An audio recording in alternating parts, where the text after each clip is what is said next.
Kita beralih ke informasi Banyuasin pemirsa. Untuk mengendalikan inflasi, khususnya komoditas bawang merah di Kabupaten Banyuasin, pemerintah Kabupaten Banyuasin bekerja sama dengan pemerintah Kabupaten Brebes melakukan peningkatan produksi bawang dengan memberikan pelatihan kepada para petani.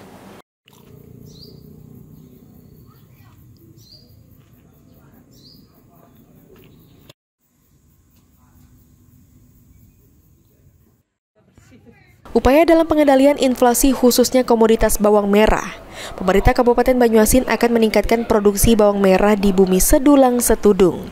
Dengan melakukan kerjasama dengan pemerintah Kabupaten Brebes, kerjasama dilakukan dengan cara memberikan pelatihan kepada petani di Banyuasin, seperti pelatihan tata cara penanaman hingga panen bawang merah.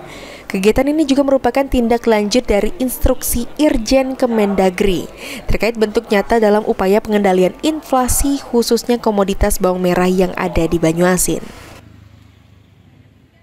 Itu dengan Pemkab Brebes ya, terkait soal apa?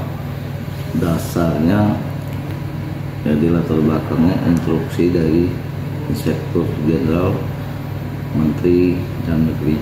Waktu itu